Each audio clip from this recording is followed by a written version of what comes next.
भिखारी सम्मान योजना है कि किसान सम्मान योजना, जिंदा रहने को विकास समझ जाते हैं। आप लोगों की जिम्मेदारी बनती है अपने अपने गांव को स्मार्ट गांव होना चाहिए, लेकिन इसके लिए पैसे कितने निकलते हैं पता है? तुम आज की डेट में किसी भिखारी से पूछना है कि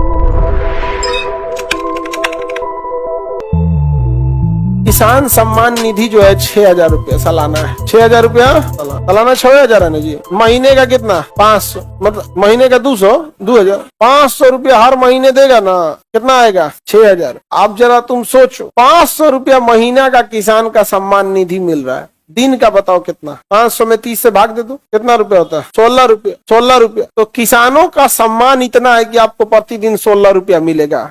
ये भिखारी सम्मान योजना है कि किसान सम्मान योजना? प्रतिदिन उसको सम्मान के रूप में कितना रुपया मिल रहा है? 16 रुपया प्रतिदिन सम्मान के रूप में 16 रुपया। तो कई बार लोकतंत्र में स्थिति ऐसी आती है कि लोग जिंदा रहने को विकास समझ जाते हैं। 16 रुपया प्रतिदिन, वो भी नाम क्या है? सम्मान निधि, किसान सम्मान निधि।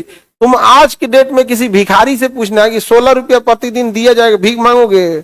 कहेगा तुम भाई भीख मांग, मेरा असिस्टेंट बन के तुम भीख मांगो। नहीं समझ में? आज के डेट में 16 रुपया में आप नाश्ता ठीक से नहीं कर पाएंगे, आप अच्छा से कहीं पे भी नाश्ता नहीं कर पाएंगे।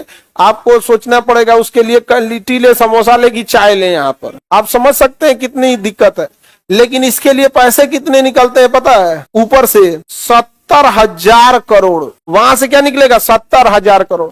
आप बताओ, इस 70,000 करोड़ से कोई फास्फोरस की फैक्ट्री डाल दे, वो डीएपी जो खेत में डाल रहा है 1,800 रुपया बोरा खरीद के, 1,600 रुपया बोरा खरीद के, यूरिया का कारखाना डाल दे, या फिर उस 70,000 करोड़ हर साल जो निकल रहा है फिक्स कर दे कि इस साल हम यूपी को ध्यान रखेंगे, इस 70,000 करोड़ उत्तर प्रदेश को इस साल देंगे और पूरी नहरों को बसा देंगे, पूरा नहर बना देंगे, उसकी सिंचाई का पैसा बच गया।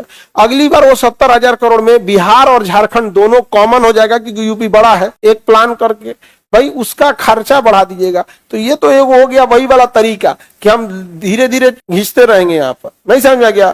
हम तुम लोगों से खूब फीस ले लें और कहें कि रुको तुम लोग को हम ना खूब बढ़िया भोजन करा देते हैं, तो बताओ ये तुम्हें बेवकूफ बना रहे हैं कि नहीं बना रहे हैं? लेकिन तुम लोग तो पढ़ा लिखा है, भाप जाएगा, अरे बाप हो बाप। लेकिन किसान बेचारा नहीं भाप पाते। क्या कीजिएगा किसान लोग के लिए? आप लोग कुछ कीजिएगा आगे बढ़ के। समझ में आ गया? अखंड भारत की जब सेना बनेगी आप लोग को बुलाया जाएगा। समझ में आ गया कि नहीं आ गया? और आप ही लोग बदलिएगा। समझ में आया? लोगों को लगता है हम कम फीस में पढ़ाते हैं, सेना तैयार कर रहे हैं। और इस सबको जब वापस जब राष्ट्र निर्माण होगा तो एक बार आप आइएगा यहाँ पे। समझ में आ गया? वो आजाद हिंद फौज नहीं, अखंड भारत की फौज होगी। वो अलग अलग थी और सबका अपने अपने जगह से काम है। और तुम लोग को, बाकी सब लोग को लगता है हम सस्ता में पढ़ा रहे हैं। अरे बाबू बड़ी दूर तक सोच के रखे हैं। समझ रहे हैं कि नहीं? आप लोग हर गाँव गाँव तक, आज हर गाँव गाँव तक अगर हम कुछ कहें कि ये बात पहुंचाना है तो आप पहुंचा सकते हैं। ठीक से कि ये वार्ड वार्ड तक पहुंच सकता है, बिल्कुल पहुंच सकता है। यदि अगर हमें किसानों की कोई स्थिति चेंज करनी हुई, कोई टेक्नोलॉजी आई, उसमें हम प्रयोग किए, पहले ये हुआ ठीक ठाक रहा, उसके बाद अगर हम ये बताएं कि बाबू ये गांव गांव तक पहुंचा देना, तो बताओ पहले सरकार पहुंचा पाएगी कि पहले आप लोग? तो फिर काहे को भरोसे बैठना है? तुम लोग खुद से ना चेंज कर सकते हो। और अगर हम लोग ये भीड़ जाएं कि एक रिसर्च, जैसे यहाँ Khan GS research centre, GS का रिसर्च हुआ, फिर ग्लोबल स्टडीज बन गया कि नहीं बन गया? उसी तरह अगर हर फसल पे रिसर्च करते करते, जैसे अगर 20 गो फसल पे रिसर्च कर दिया जाए तो मेनली 20 से 30 फसल आदमी बोता है घुमा फिरा के। सब्जी का 10-15 वेराइटी अमूमन आदमी बोता है, इधर गेहूं और धान। धान की सबसे बड़ी समस्या ऊपरा से पीला हो जाता है। पेड़ में ऊपरा से क्या हो जाएगा? पीला हो जाएगा। नहीं हो जाता है? कौन सा टिड्डी उसको मारता है, कौन नहीं मारता है? समझ में आया कि नहीं आ गया? यहाँ पे तो इस सब में चेंजिंग ज्यादा जरूरी है, पैसा खर्च करके।